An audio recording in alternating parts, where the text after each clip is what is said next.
それでは2番目のセッション。We'd like to start the second session.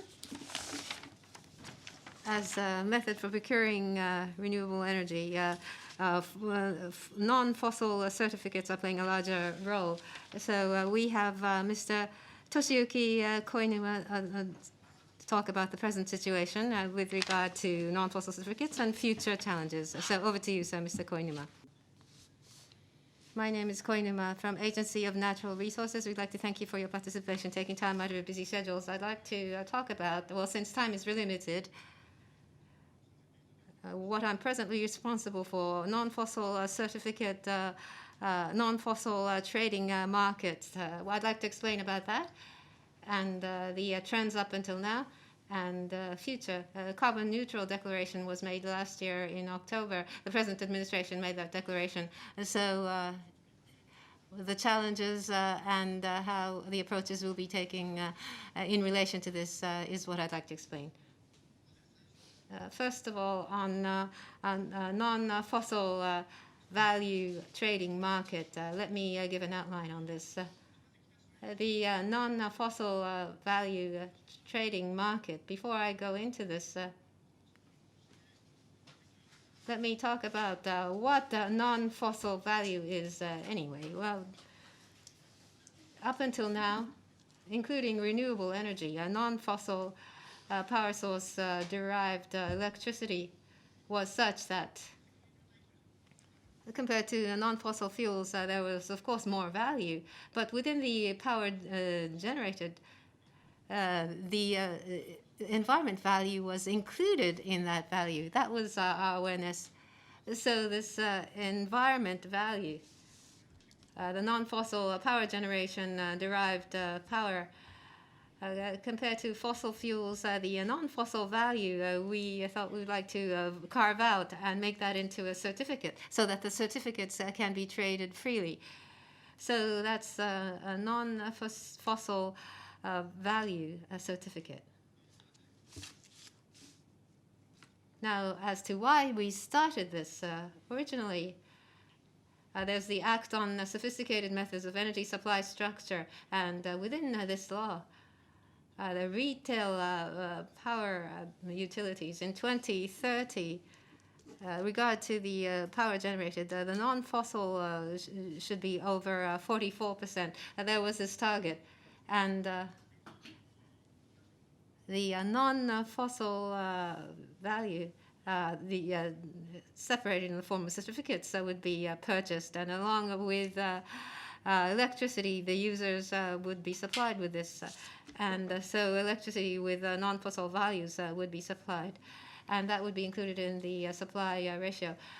This was in order to facilitate the efforts related to act on sophisticated methods of energy supply structure. I'd like to talk about the different certificates later on, but among those who are listening, there are power users, I believe, and many of you are power users. So in that sense, the retail electricity users, the non-fossil value, renewable energy, environment value attached power, by using that RE100, you can meet the RE100 criteria. As for the different types of certificates, there are three different kinds. One is FIT power source, feed-in tariff power source. The renewable energy derived power, the non-fossil value is turned into a certificate. And then those other than FIT power source, those which use renewable energy and those which do not. So there are these three kinds. Within non-fossil value electricity, that's the electric environment value is separated, and part of this is traded through negotiated trading.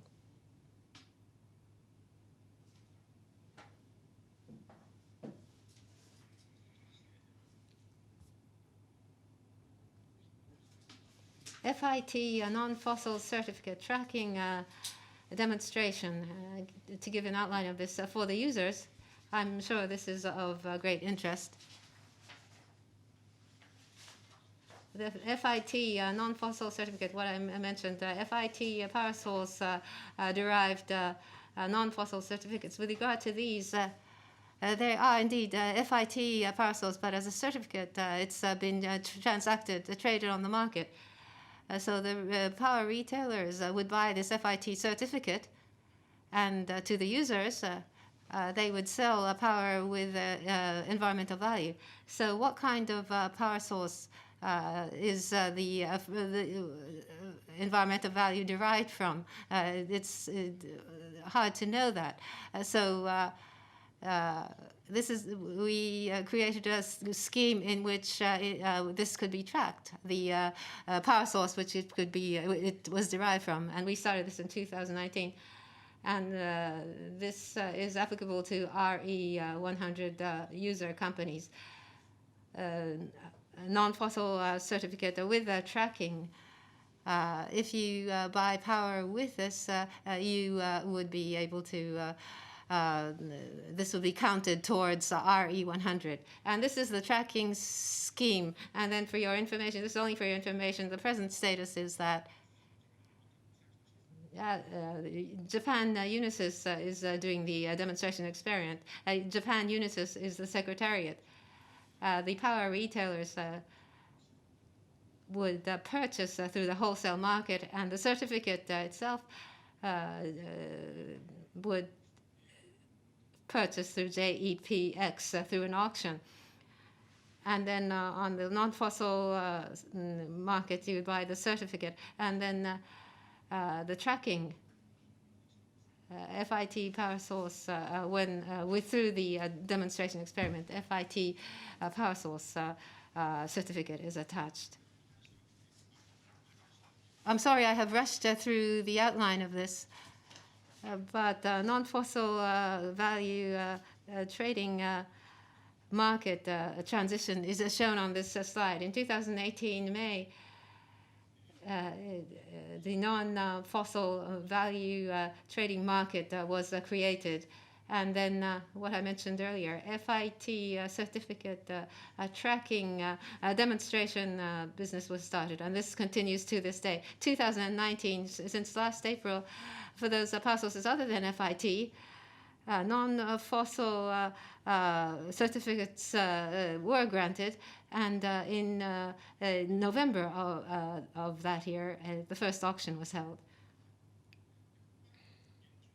And from here on, I'm talking about the present, 2018 May, trading started, and gradually, although gradually, contract volume is on the increase. The most recent trade, FIT on FIT certificate, for one term, it was the highest contract volume which was recorded.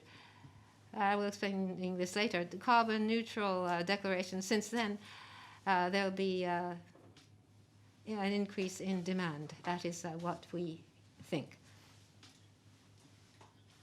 And on this slide, as I touched upon earlier, FIT, non-FIT first auction was held in November, and the results are shown here.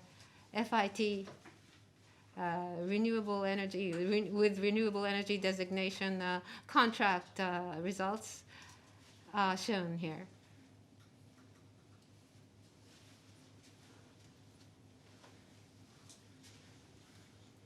With regard to non-fossil certificates,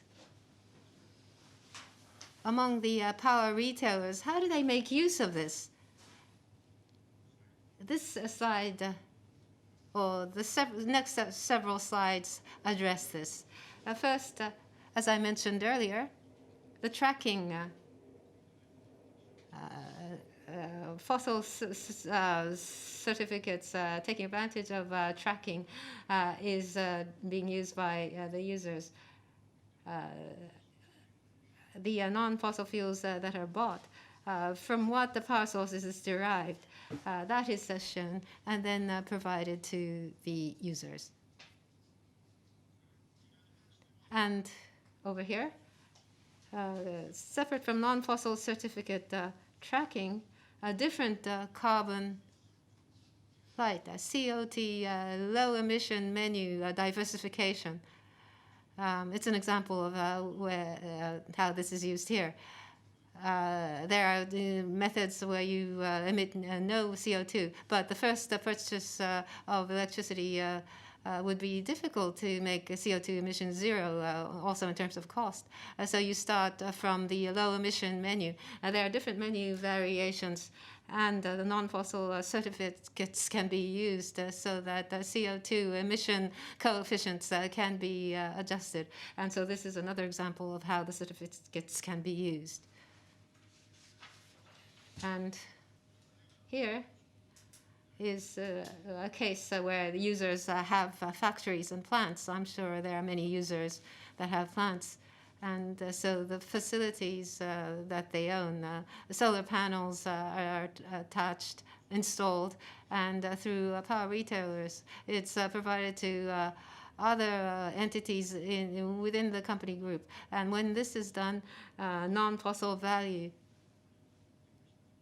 the non-fossil value from the solar panels can be sold to the power retailers, and that it could be provided to other facilities, and the non-fossil certificates are used in such cases. This is another example. From here on, perhaps this is of interest to you. 2050 carbon neutral toward realization of this. What are the challenges related to non-fossil certificates? Very briefly, I'd like to speak on this topic. And 2050 carbon neutral declaration is something that you are probably very well aware of. In 2050, to achieve carbon neutral. Last year in October, the present administration declared this in a policy speech by the Prime Minister. And the carbon neutral policy has been declared by the government as a whole. So the users' carbon neutral ways of materializing this. For this, I believe that there'll be demand for non-fossil certificates. As a member of government, I keenly feel that this is happening. Excuse me.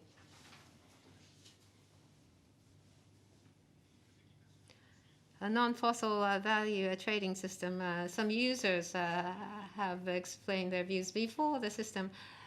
For those responsible for the system, power retailers and power generation utilities, and also not only these entities, but users, end users have been consulted. We have had interviews with them.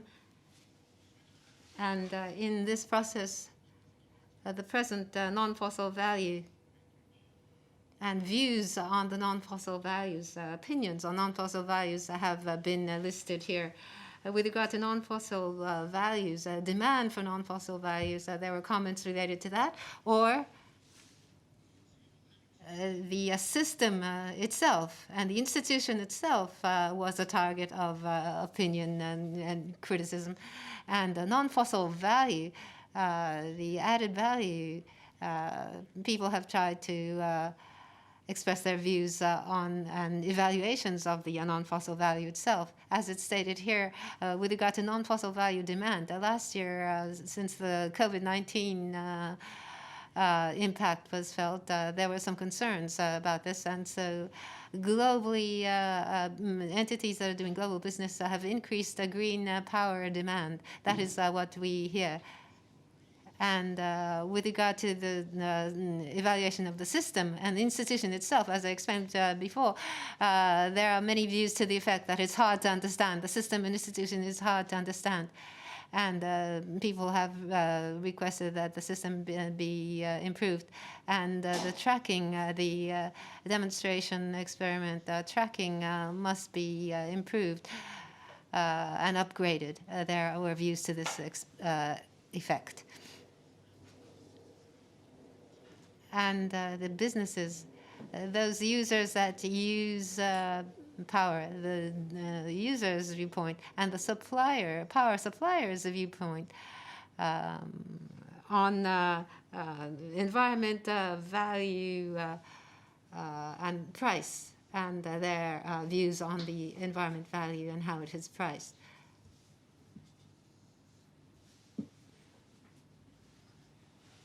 So we had these views, and based on these views in 2018, since May, we have been improving the system. And so we did an evaluation of the present state. What is the present status? Is what this slide describes. 2018 May, a non-fossil certificate system was introduced, and ever since then, as I explained when I explained about the FIT certificate system, auction trading volume is at least increasing, and the power retailers' demand is there, and the tracking scheme demonstration was also there. So there are users that are also very environmentally conscious, and there is an increasing needs from them. And as I explained earlier, low C power menu lineup and diversification is progressing. The users that are environmental conscious, depending on their status of approach, low C carbon elimination or reduction can be done in stages. And among the users, because they are called upon to play a role with regard to the environment, so non-fossil certificate leveraging menus in all of their bases and service bases, they are introducing this. And with regard to METI, as was reported in the newspapers earlier, the government entities energy procured will be made zero emission overall. We will also use renewable energy in order to achieve this. Based on the evaluation of present status, the earlier carbon neutral declaration has also contributed to consideration of what we should do about the non-fossil certificate system. There are different challenges, but very briefly, I have listed the users want an expansion of the tracking feed. The present FIT certificate, compared to the FIT certificate, from what the FIT power source is the certificate coming from, and that's the use of the tracking scheme. The FIT power source has to be improved, and the other than FIT power sources, renewable energy, this should be covered through the tracking scheme as well. To broaden the scope of tracking scheme is what we are thinking of, and promoting evaluation of the value of the certificates. Of course, the certificates themselves is such that in terms of recognition or penetration, there's a lot more to be done. And for users to make more use of these certificates, what should be done? These are things that we were talking about. And with regard to promotion of value evaluation, for example, among the power users, there are views, and we're listening to these. We should listen to these views in proceeding forward.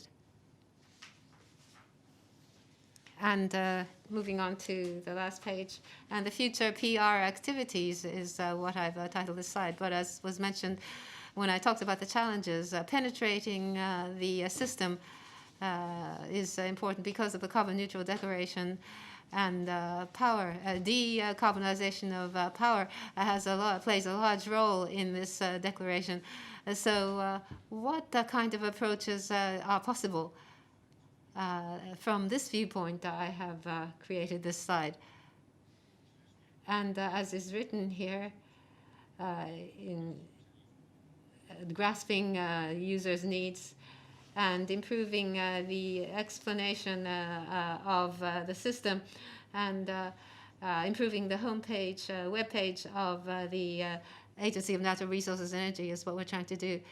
Last year through REI, I had an opportunity to talk to the users, and I personally, ever since I have assumed the present position, up to this day, I have talked to different users as much as time allows. I've heard their views. I've created opportunities to do that. So in the future, I would like to ask you to grant me these opportunities. The user's perspective is very important going forward. So with regard to the non-fossil certificate system, carbon neutral is accelerating. So within this context, the direction which is pursued is a matter not only for the agency, but this for you to think about that. And we'd like to take all of these viewpoints to determine a policy. So we'd like to base ourselves on the information that we receive to create policies. I'm sorry for the mishap in the beginning. I'd like to conclude my remarks at this point. Thank you very much. Thank you very much, Koinuma-san. We have received questions through the chat, and unfortunately we are not unable to accept questions at the summit today, so please understand. Next presentation is a presentation on the on-site PPA for solar, and Mr. Takuya Horiuchi from ORIX will make a presentation from someone involved in the power generation business. My name is Horiuchi from ORIX. Thank you for the introduction.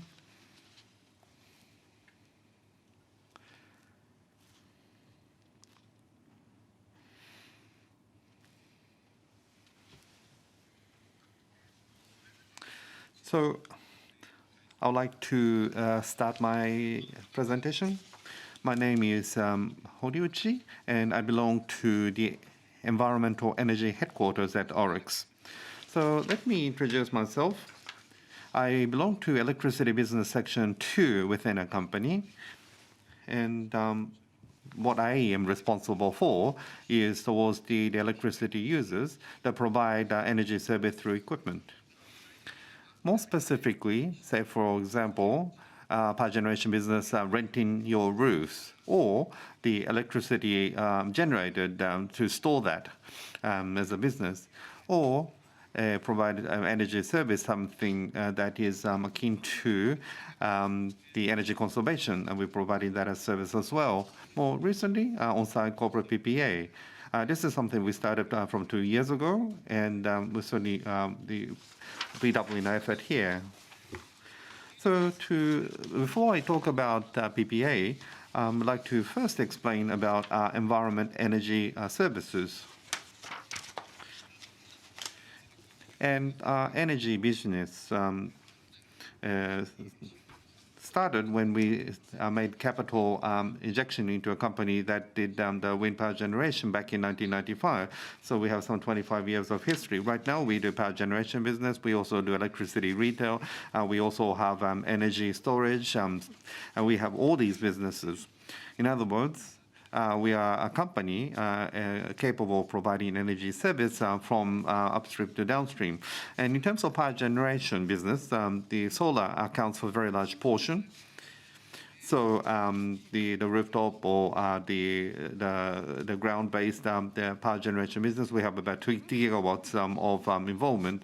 And not just building power plants, but we also do O&M operation, O&M business as well. So after the electricity is generated, we also have business in operating the generated electricity. In a non-solar area, we also do biomass. In Nagatsuma city of Gunma Prefecture, we have the wooden chip-fired thermal power plant, and also in Kyushu and Hokkaido, we also have coal and wood mixed combustion power plant, 2 locations. For geothermal, we currently have an operation in Kyushu in Japan. And Hachijojima Island is also another area we are currently developing as far as our projects are concerned. For wind, we have onshore, and we also work in business development of offshore wind farms as well. So in terms of the power generation, we are certainly operating mainly for a renewable area. This for electricity retail. We are probably ranked about 20th amongst the new entrants. More recently, we have started to supply and place a great effort on environment-friendly power. And for service to users, we are providing energy conservation facilities. As for storage batteries, from 8 years ago, we have established a JV, and we have more than 10,000 installation of home use storage systems nationwide. Not just within Japan, but also internationally. We have been conducting energy business, and something that we have announced most recently, India or Spain. We have made capital the injection into these energy companies in these countries. Today, I'd like to talk about PPA, and I want to talk a little bit more about the solar power generation business in that respect. And when we talk about power generation business, what we refer to as mega solar business, something that is placed on the ground or something placed on the roof. We currently have about 1 gigawatts of power generated power. And we also have a nationwide the branch network, and through these branches, we are actually selling about 1 gigawatts of electricity. This is probably equivalent to 2 nuclear power plant worth in terms of the solar business that we have been involved in so far. Some the specific examples in terms of the mega solar large-scale power generation plant in Yamaguchi Prefecture or in Fukushima Prefecture in Oklahoma City. We have more than 50 megawatt worth of the solar for rooftop Sakai in Osaka or in the Toyama Prefecture. We have the very large power generation plants generating more than 2 megawatts. So for PVs, we have conducted quite a large-scale businesses, and we have been able to reduce costs through the buying power based on the scale merit, and also installation and operation and management. We have been able to build up quite a lot of know-how. So until now, the selling electricity based on FIT was certainly a large part of the business, but by being able to provide grid parity to customers, we are now moving more towards on-site PPA that I will explain more detail today. So that's the current situation for us right now. So let me talk in more detail about the on-site PPA. Now, we converted our business in the way that I have already explained. But if we look at the trend at large, I think there are 2 major trends. So we are seeing a transfer from centralized power generation to distributed power generation. And rather than having a large power plant, like a centralized power generation, we are moving more towards distributed power generation, where the users are setting up generating facilities for them to consume. So local generation for local consumption is something we are seeing acceleration of. And as I've been saying from the past, under the Suga administration, Japan aims to achieve the carbon neutrality in 2050. And this was is something that was declared in October last year. So after this declaration, both the public and private sector is accelerating initiatives wanting to reduce CO2 emission. And in that respect, as someone who is working at the front line, I'm definitely feeling those the changes in people's mindset.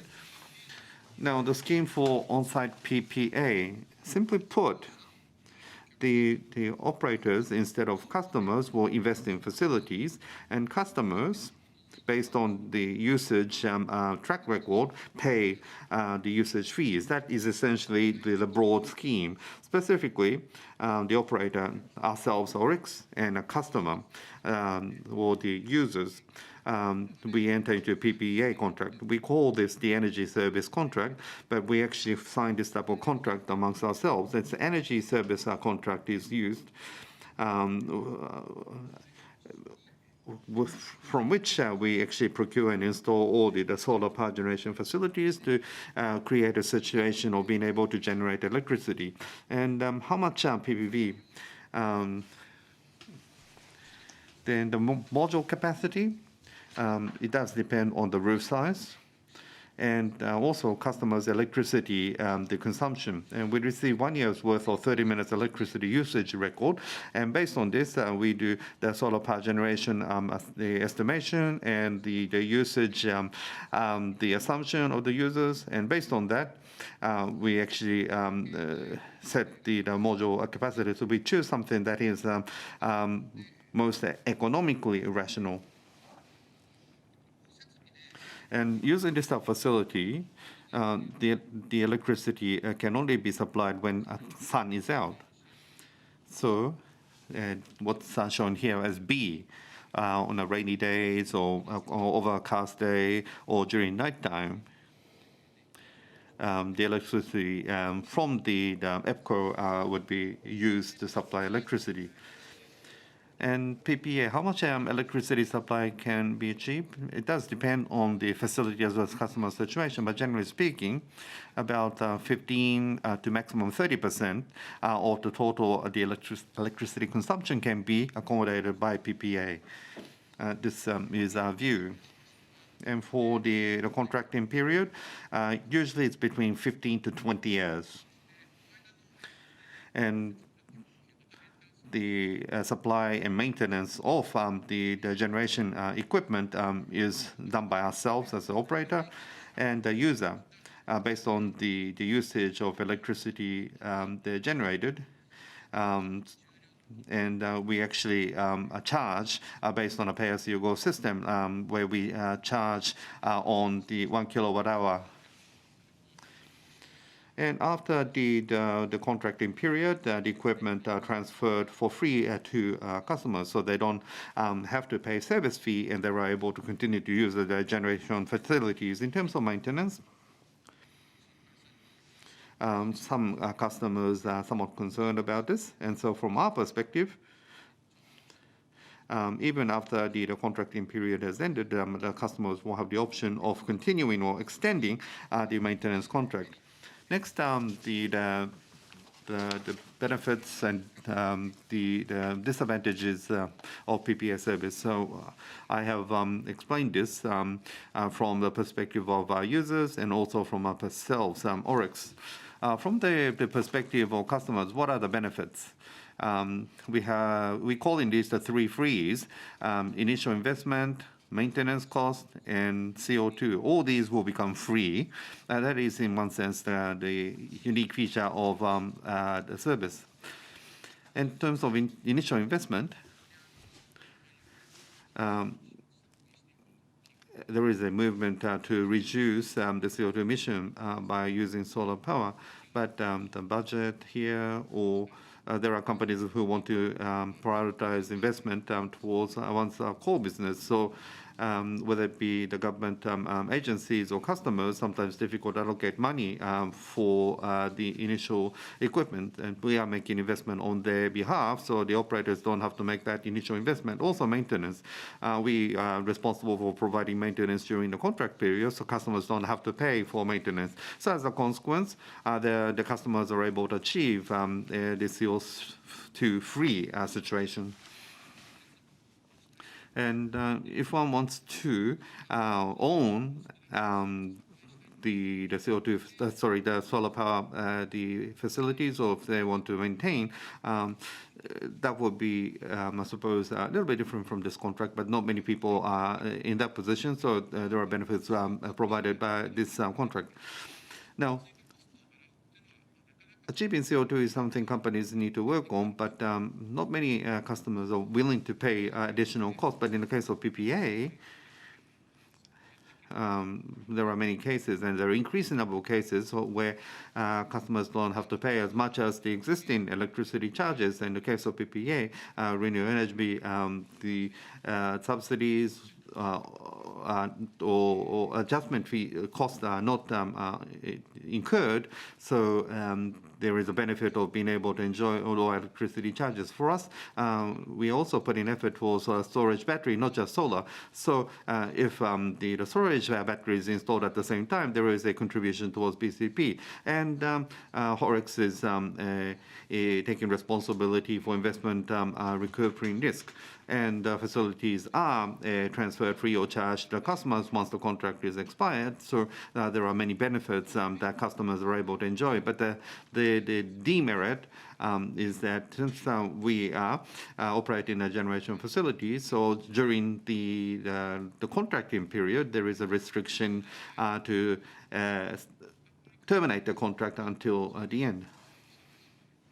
So someone who is wanting to do this only for a few years, this type of service is not properly appropriate. The benefit from our side as an operator, we are able to engage in long-term contract with our customers in terms of electricity supply.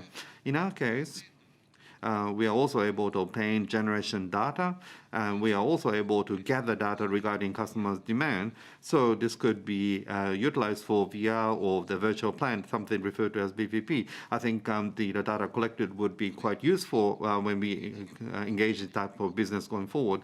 And demerit is that there are some risk, and there is a lot of the fluctuation in terms of pricing. So as the operator, we need to have establish an efficient maintenance structure as well. In that respect,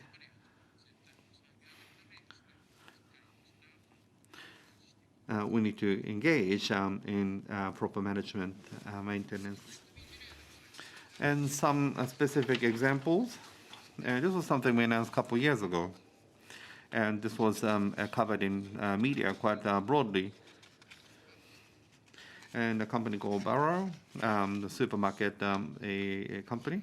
And not only solar cell, but they also installed the storage batteries as well as a demand controller. And we have provided this on a PPA basis. And by providing this, Barrow as a company was able to work on reducing CO2 through solar, and was able to work on energy conservation. So they were able to realize the retail outlet that is environment friendly, and because of the storage battery, they were able to also contribute towards BCP. And in this respect, we in fact collaborated with the Chubu Electric Power Company. So apart from the electricity generated by PPA, Chubu provided electricity, and for service fee, Chubu was the single point of contact. So from a customer's perspective, service was obtained as a one-stop service. That was quite attractive for the customers. And this is something we made a press release on, and this is something that started operation in August last year. It's continuing to operate steadily right now. And this Kani store in Gifu. This is also a disaster risk reduction facility. So if something occurs, their store is utilized. So this is one of good examples of collaboration between the public and private sector, where this is used in the case of disaster. So future business, maybe for the PPA operators like us, what do we need to think about? We say that spot-based business and area-wide business. First of all, the sites moving from the FIT electricity sales business to PPA with storage battery. But in terms of generation, not the decentralized large-scale power generation to renewable energy, then we will see greater move towards distributed type of electricity there. We need to see importance placed on post-FIT, and we need to consider these, I suppose, development as an area of business. So maybe microgrid, linking it to offsite PPA, or this can be utilized as electricity balancing business and to engage in business that will contribute to, I suppose, renewable energy more. Also, I'd like to talk about the market trend going forward. Now, the PPA market, on a macro basis, I think is likely to become quite large in terms of the PV business. This is a material provided by Ministry of the Environment. And before 2050 goal, there is an interim goal in 2030. And there is a target for 2050. And we are engaged in energy conservation business, and energy conservation technology is already achieving quite high level for the various companies and various factories already.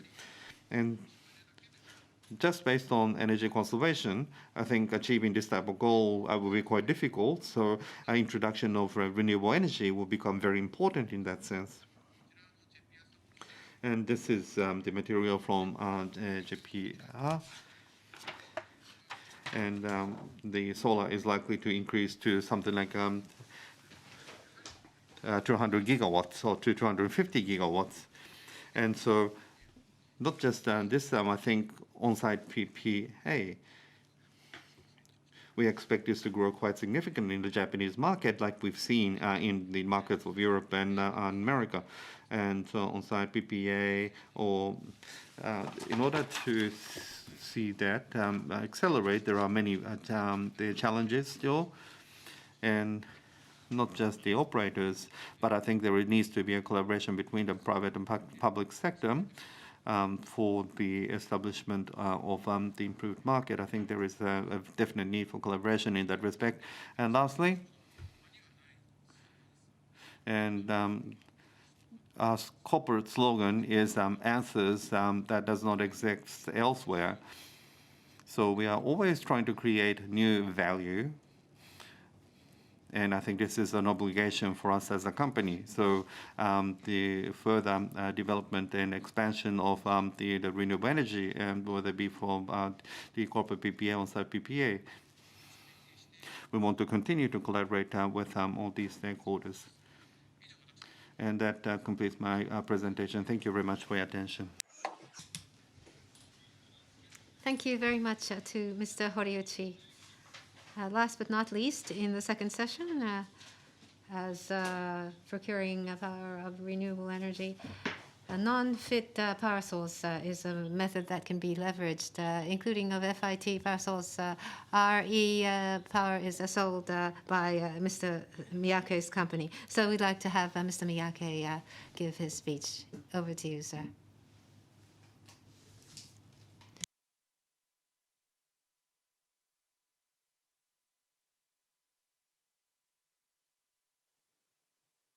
Miyake-san、ミュートになっております。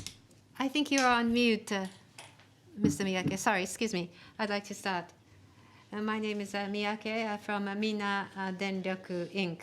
I've been given 20 minutes, and what you've mentioned, Mr. Ishida, renewable energy not using FIT. I'd like to speak about the present and the future. The non-fossil certificate was explained earlier. On-site PPA was also explained by the previous speakers. I'd like to talk about corporate PPA using the grid, renewable energy supply through the grid. And I'd like to talk about what it is. Recently, renewable energy supply needs is on the increase. And so this is RE100. I'm sure you're aware of this here in Japan. There are many companies which have joined RE100. It's over 30 companies, and it is expected to increase. Prime Minister Suga made his declaration, and because of that and other reasons, there are lots of inquiries that we receive. Large companies, recently, up until now, we had very unique companies, but ordinary companies, large companies, which use power in large volumes, including manufacturing industries. We receive inquiries from them, and so we're helping them. The RE100 those companies wanting to use our renewable energy. RE100 has come up with some methods. It's in English. There are about 6 methods. And if you draw a picture of it, broadly speaking, there are 4 different methods. This is here, for example, what was explained by Mr. Hori, self-consumption. It can be procured through PPA. You use a contract to buy your own company's power. And the theme today is corporate PPA. You have a solar or renewable energy power source, and you buy this through the grid. And what is a major portion is purchasing renewable energy from power utilities. And what was explained to you earlier, buying certificates, the users don't buy, retailers purchase certificates. And to power, they attach environmental value. And so these are the different approaches possible.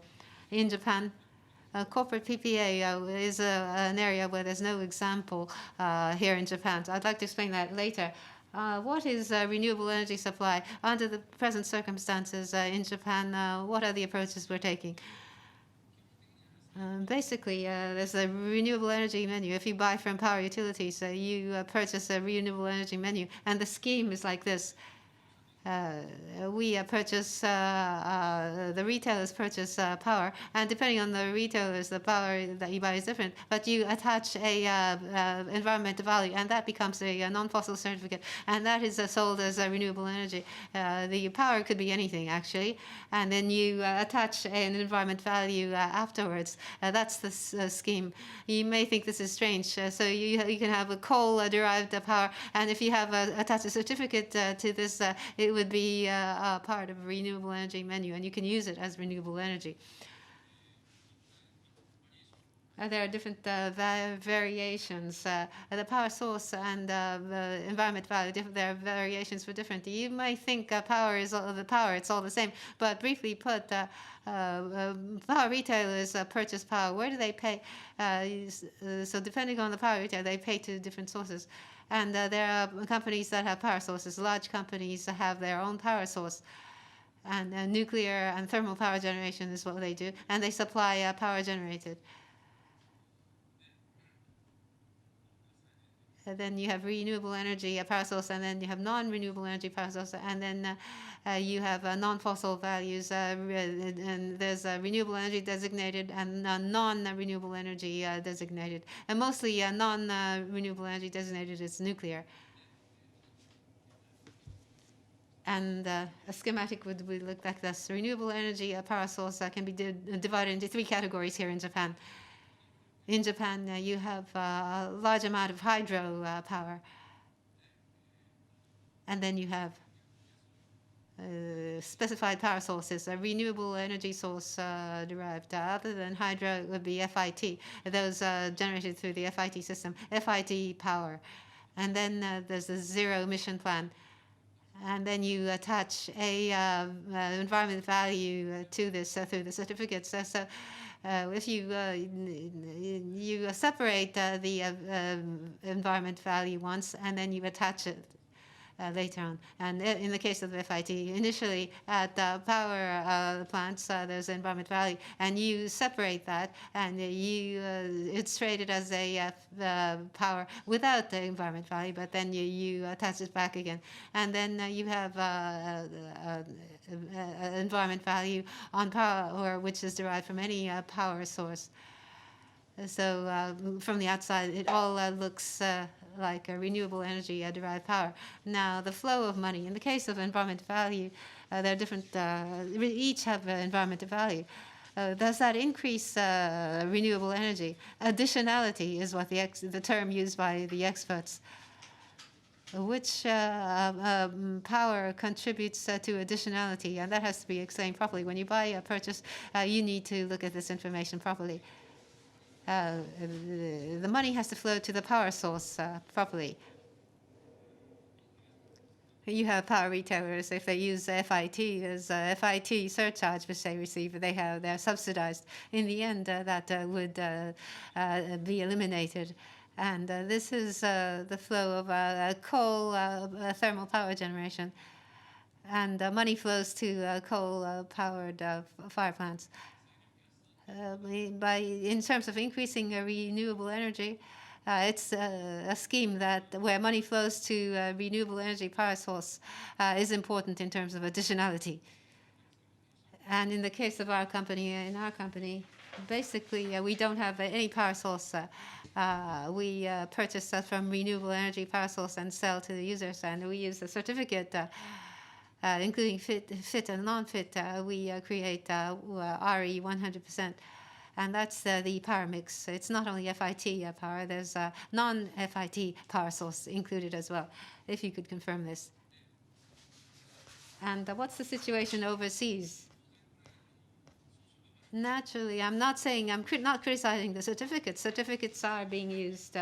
Overseas, RE100 use that power, and this is the mix of foreign companies. About half of that is unbundled certificates, unbundled from power source, but this is on the decline. The trend is at least the power source and the certificate origins should be consistent. And as has been explained by a previous speaker, certificates with tracking the power that you buy. You purchase a certificate which tallies with the power that you purchase. And then you have a non-FIT where you enter into direct contract with the power generation. This is on the increase. But here in Japan, we don't have any of this. And let me talk about corporate PPA. Then why do we talk about corporate PPA? Why corporate PPA? Bloomberg announces these statistics every year. And you can see that there's a considerable increase. Last year, the year before last, the most recent figures have not been published yet. 60 gigawatts worldwide is the non-fit PPA contract volume. That's 60 gigawatts in case of nuclear. That's 60 nuclear power plants. There are large and small plants, but that is the amount, the volume. And why is there an increase? Naturally, there are needs which are increasing. And actually, the cost is cheap. And that's a major element. And renewable energy is such that there's no fuel cost. The initial cost is all you need. And you need to recover that, of course. But you can purchase at a certain cost. It's low cost. And another point is that there's no fluctuation in price. It's not impacted by market or resource price. And going forward, there's a feeling that fossil fuel related costs will go up, and so they want to hedge. It's used as a hedge for a raw materials price. Overseas, there's carbon tax, so fossil fuels power source is expected to rise in price. As for power price fluctuation, to speak about one topic there. In the wholesale market, last year there was an upsurge in prices. It was a considerable rise in prices, and was a turmoil, and retailers are facing difficulties because of this. When you buy power normally on the wholesale market, if you have a relationship with the wholesale market, retailers, especially new power utilities, they are dependent on the wholesale market for retail purchase, and that's a fluctuation factor. In the case of our company, from the wholesale market, we don't purchase at all. If we buy FIT power, this is linked to the market price, and this affects. This is a fluctuating factor, and so in order to avoid this, corporate PPA is very meaningful. Renewable energy, some say, is very volatile, and but with regard to the price, they say there is stability. And with regard to price, this is FIT purchasing price, which has been plotted. Initially, it was 40 yen when the system was introduced. Most recently, 2022, that's 10 yen. It's come down considerably. And this 10 yen, the purchasing price of 10 yen, the present market price, as you saw earlier, Most recently, this is the price. Most recently, it was lower, but the price is approaching the market price. So grid power wholesale price is what these prices can compete with. 10 yen, 20 years. If you can fix for 20 years at 10 yen, there's perhaps some merit to that. And that is the situation. Corporate PPA, can you do this in Japan? And people ask us that. In the case of Japan, you can't purchase directly from the power generators. So how do you purchase power? You can't directly buy from power plants. So renewable energy generation does not match the demand. So someone has to intervene or intermediate. And transmission lines are necessary. And you have to pay for the use of transmission lines. So transmission line use, the logistics cost and the balancing cost is inevitable. That's the premise of the corporate PPA. And there are different the approaches. You have the virtual PPA and you have the direct PPA. There are these two kinds. The virtual PPA is where you sell to the market, sell power to the market once, and then the buyer through the market and through the utility purchases power at some market. So it's volatile. But a prefix price you use for contract for difference. And so that is a system which is used. And the direct PPA is where you have a utility which intermediates. It doesn't just supply power, but sleeving service is provided. There's a flexibility, a balancing which is done. And this is an explanation of the balancing. For example, you have these companies that want to do PPA. And directly they have to enter into a contract with the power plants, 20 years, 10 yen. Let's say that's the contract. And then the whole amount would be bought by a balancing entity. And in retail form, power is supplied. But the power generation is large or small, and this is adjusted. And there's a need to settle the money transaction. In Japan, there is no one that does this on a large scale. The scheme is looks like this. This is the scheme which would be necessary. You have a company that has a power plant, and then there's a PPA with the users, and there may be investments in some cases. A long-term commitment is made to purchase power. What is necessary is the off-taker. You have the power generator. What they need is a user that would guarantee that they would buy from 20 years. And based on this, they can borrow money from financial institutions. And this is a scheme which replaces the FIT.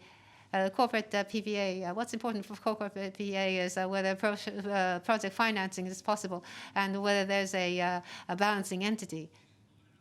And we are an aggregator, so we've developed this further. So the future FIP or non-FIT PPA, we're creating a system to deal with this. And prediction of power generation and specifying power source is what we're preparing for, and transacting with the market. And we need to, in some cases, coordinate with the users. So we need to have them used in a way which fits renewable energy, and it's necessary to balance. And that would be necessary for future renewable energy supply. And we understand that this is the role that we're expected to play. And these are the challenges. If you could look at my handout later on the cost and the scheme, finance, there's a need to create the financial structure scheme. As a topic, I'd like to talk about FIP. Corporate PPA, some say, would be difficult in terms of the cost. But if you use the FIP, it may be realized sooner than you think. The FIP follows FIT. In the past, it was FIT. But to purchase with a premium on the market price, that is what's FIP, and the market price fluctuates. So if you combine this with the corporate PPA, there's a premium on corporate PPA. And so because of that, there'll be a reduction in power generation cost. If you combine this, corporate PPA origination might be promoted, and we have high expectations of this. And the other is the existing FIT parcels. It's a 20-year fixed price arrangement. There's a consideration may be made to convert this to FIP. In the case of solar power, it lasts for 30, 40 years. It could be used for longer. So if you base yourself on this premise, under FIP, you could use this system. And there's an institutional backing for this as well. So going forward, a non-FIT renewable energy supply we expect will increase. The FIT power source annually is about 80 billion kilowatt hour based on solar. It's the same as Tokyo demand, so it's a considerable amount. So to make this usable to the demand to the user side is one approach that could be taken. Let me talk about our company and the scheme that we are using at the moment. How do you connect to the power source? We attach priority to this, and beyond that, I think is PPA. When you buy power, you don't really think about where the power is generated. But if you introduce the PPA, that would be attached as a value. And we use FIT power source. We use a specific wholesale, but by specifying the power source, the customers can be aware of their ties to the power source. This is what we do. There's a FIT power source, and we are a retailer. And we provide the wholesale power, and we purchase wholesale power, and then we sell. And we use the blockchain. Every 30 minutes, we see which power was allocated where in intervals of 30 minutes. Power tracking, non-fossil certificate traceability. It's a topic similar to that one. What is power tracking? People ask me that. It's to clarifying where the power rates, the payment for power went. And for this purpose, we gave it visibility. This is a curve for one day, intervals of 30 minutes. What amount of power came from where is made visible and is presented to the customers. That's the blockchain scheme that we use. And using this, Nishin Group does this. There's waste generated. And they purchase power from waste, and they use it in their headquarters. This is environment, contribution to the environment. And this is cooperation between the regions. Aomori Prefecture, there's a city called Yokohama City from Yokohama City. And this is where companies link up, they enter into an agreement. So there is a connection between regions. So this is FIT. You can use a specified wholesale supply and the non-fossil certificate. The scheme of power supply and corporate PPA scheme is explained in this book. So just for your information, we wanted to introduce this book to you. Thank you very much. Thank you very much, Miyake-san. And we'll have a break, and we'll resume in 3 minutes' time, starting from 25 minutes past 3. Thank you.